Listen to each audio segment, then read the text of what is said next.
Welcome my lovely audience. Thanks for clicking my video. Today I'm going to share with you a list I made out of, inspirations from Naval Ravikant and his point of view on presence. Right? We're going to go over how to be present and what are some things that, could affect our presence. Now, if at this moment if you could please leave a like on this video, it would make you the most amazing person ever. Anyway, let's get started with the video. So, who is this guy anyway? Well, here's a little introduction to Naval Ravikant, for those of you who might be unaware of him. Naval is an entrepreneur, co-founder, chairman, and former CEO of AngelList. Many people know him as the angel philosopher due to his great wisdom and his ability to be one of the greatest thinkers of current society. If you have not heard of Naval Ravikant, I highly recommend you look up his stuff. He has podcasts. I know he did one with Joe Rogan. He has all these websites kind of built for him, and that's where I actually got some of my information. And you're just gonna start to see why they call him the angel philosopher. So I highly recommend it. Now, if I'm actually curious if you knew about Naval Ravikant. Let me know in the comments below. It'd be very interesting to find out where everyone kind of got to know Naval. Now, there are 6 things that we have to cover that extends from Naval's thinking on how to be present in order to fully be aware of his teachings. The first thing is not being able to see the beauty in life because we lack presence. If your mind is not present, then it means it is either fantasizing about the future or remembering the past. As a result, this keeps you away from a great experience. There are beautiful things around us. I mean, going to the library is amazing, if you think about it. When we go to the library, there are thousands, if not millions, of things that you could learn. At the library, you are at the exposure of an immense wisdom and lessons. However, we do not perceive that without presence. To add to that, remember that in essence, there is no past, there is no future, there's only a present. According to Naval, he says that you need to stop saying why and start saying wow to many things in your life. Once you do that, your perspective on life is going to change, and you're going to be able to perceive the world in a different lens. And now you're going to be more open to being able to change the world.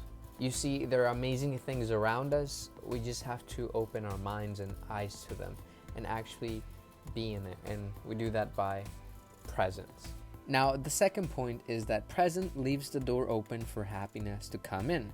You see, when you start to be present, you will give the entrance to happiness.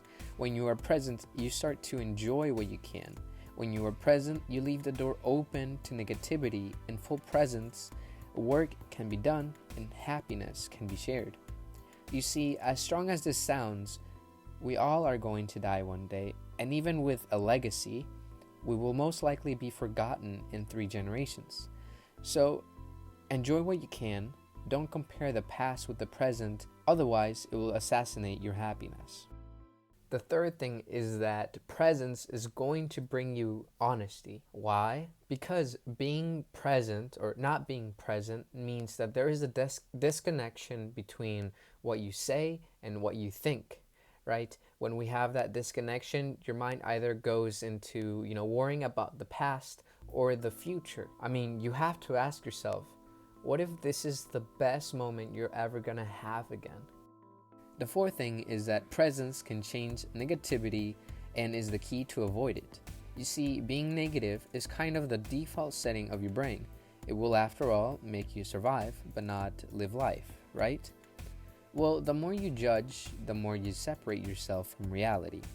At first, you might feel superior, but eventually you will feel lonely, and the world gives you back what you gave it. Being able to catch the moments of negativity will then be the key to live life. And here is where presence comes in. Being present will help you catch negative judgments and comments.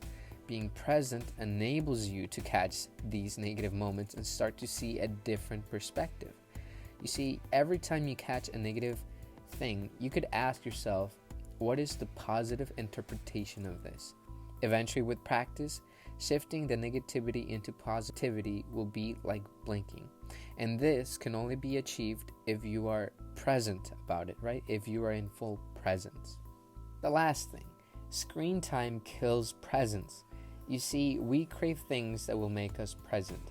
But in irony, those same cravings distract us from the present moment. You see, your brain is not built to take in so many distractions and instant gratifications, and this is exactly what our screens do to us. You see, the companies who are in this business, well, they exploit the fact that instant gratification is so addicting. They want you to stay as long as you can on their site so that you can watch more ads and buy more stuff. That is their strategy. The fifth thing is that presence and concentration is going to resolve the unresolved. Our minds have default settings, like I mentioned previously, about negativity. But in more abstract concepts, there are three main ways on how we think.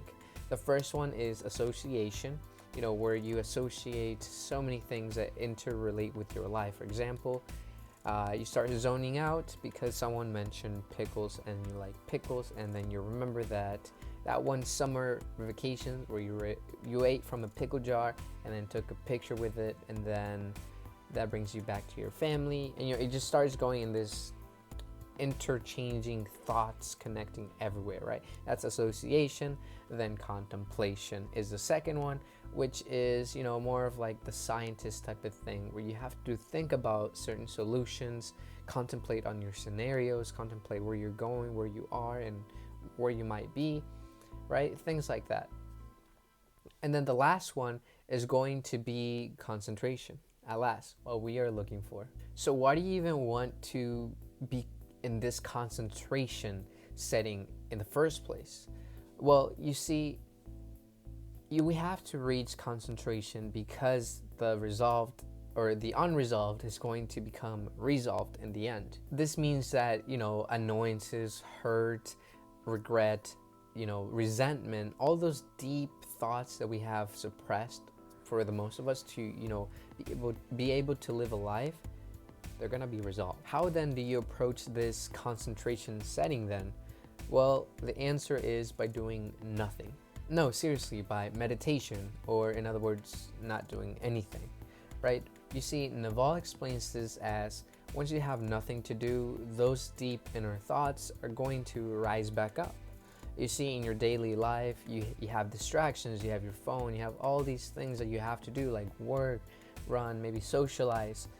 But once you take those things out, there's nothing else to do but those thoughts, right? Those distractions suppress the thoughts, but through meditation, there's no distractions except the thoughts. So by doing nothing and bringing these suppressed thoughts, Naval explains that this is the best way to resolve them, right? Well, why? Because these thoughts, they're no longer suppressed, and that means that they're the only thing entertaining you. And you, by, just meditating or thinking about it, those thoughts are eventually going to become resolved. And once they become resolved, then you get bored, and they're no longer as important, and they're no longer suppressed. Okay, so how do we achieve this? Well, Naval explains that if you meditate about an hour a day, right, this means with no music in the background, calming you down, no nothing, just you sitting still, eyes closed, nothing to distract you for an hour a day. That way, you're finally going to start to resolve those thoughts and no longer going to have to suppress those thoughts, and then therefore giving you more presence. Now, I will leave a link on the video description for you to find where I got this information from Naval, where he explains how meditation will eventually lead you to focus, because all those thoughts or suppressed thoughts are going to be resolved. As a consequence, our attention spans are not healthy. By consuming all this media, we just want more and more. Each time it will be harder to get our attention because it will not hit the same. You see, screen time is like a drug, and with anything, one of the solutions to any addicting drug is to simply just avoid it. Alright, my lovely audience, thank you for clicking my video and watching it through all the time. If you liked it, don't forget to, click the like button, and I hope you have a lovely day. Thank you.